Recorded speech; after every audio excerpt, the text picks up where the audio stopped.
ესე იგი უკანასკნელი კვლევები მინდა გაგიზიაროთ, რომელმაც მართლა შოკის მომგვრელი რეალობა მოიტანა. საუბარი მაქვს წონის კლების ზოგად ინექციებზე.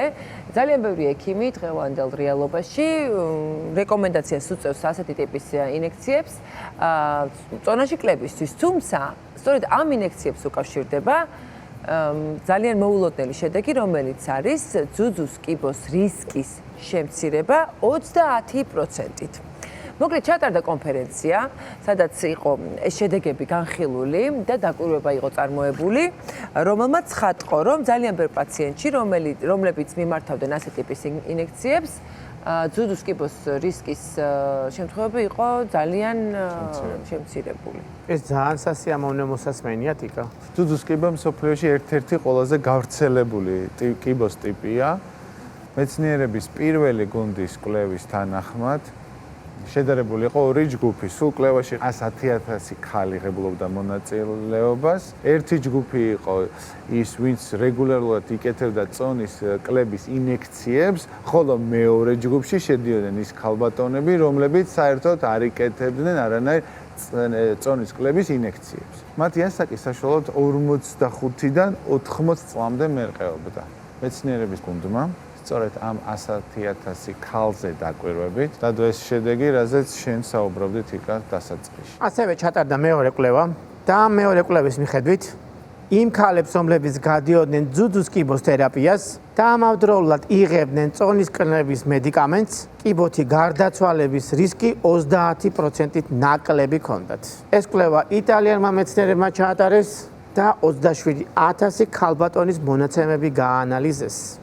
კიდევ იყო მესამე ჯგუფი კვლევის ფარგლებში და მესამე ჯგუფის შემთხვევაში ქალბატონებს, რომელსაც აღენიშნებოდათ ძუძუს, ფილტვისა და ღვიძლის სიმსივნე, 50%-ით ნაკლებ ადამიანს, ვინც მოიხმარდა ასეთი ტიპის ინექციებს, განუვითარდათ დაუშვათ გავრცელება კიბოს უჯრედების სხვა ორგანოებზე. ეს კვლევა ჩატარდა ამ შემთხვევაში უკვე 12,000 ქალბატონზე. კლივლენდის კლინიკამ ჩაატარა ეს კონკრეტული კვლევა და კონფერენცია გაიმართა ჩიკაგოში წელს და ეს იყო კლინიკური ონკოლოგიის ამერიკული საზოგადოების მიერ ორგანიზებული შეკრება, სადაც მოკლედ განხილულ იქნა ეს მნიშვნელოვანი ფაქტორები და საკითხი.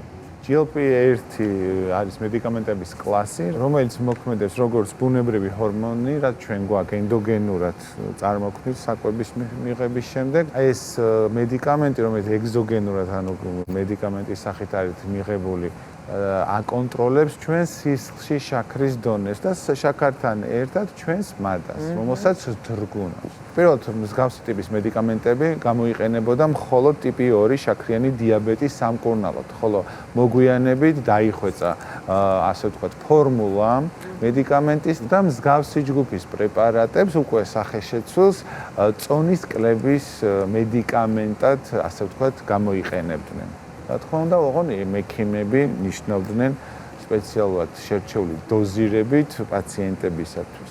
წონიანობა ისედაც არის ძუძუს კიბოს განვითარების ერთ-ერთი რისკ ფაქტორი. ამიტომ კონკრეტულად როგორი კავშირია ძუძუს კიბოს რისკის შემცირებასა და მედიკამენტის მოქმედებას შორის, ჯერ დაუდგენელია. რაც შემიძლია დავამატო ასევე არის ის, რომ ეს GLP-1, რომელიც რეზო შენ ახსენე, ეს არა მხოლოდ დაუშვათ შაქრის დონის რეგულირებაზე აღმოჩნდა პასუხისმგებელი, როგორც ჩანს, ანთებით პროცესებსაც ამცირებს და შეიძლება ეს კიდევ მეორე ალბათობაა იმისა, რატომაც არ აქვს ესეთი შედეგი დაუშვათ აი ამ მედიკამენტს, ამ ინექციას ქალბატონის ჯანმრთელობაზე.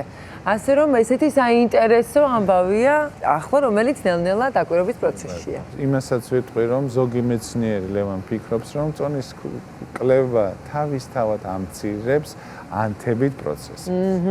რა თქმა უნდა, მნიშვნელოვნად მცირდება ამ დროს ნებისმიერი კიბოს განვითარების რისკი. ამიტომ მედიკამენტი მუშაობს თუ წონაში კლება ჯერჯერობით არ არის დადგენილი. ხო, კი ბატონო, ფაქტია რომ კლება კარგია ნებისმიერ შემთხვევაში და ვისაც არ გამოსდის ისე დაიკლებს და შედეგი ერთნაირად კარგი იქნება, რაც თავარია და მედიკამენტის უშუალო უნარები ნელ-ნელა გამოიკვეთება და 30%-ით შემცირებული ძუძუს კიბოს რისკები ნამდვილად ძალიან კარგი ამბავია.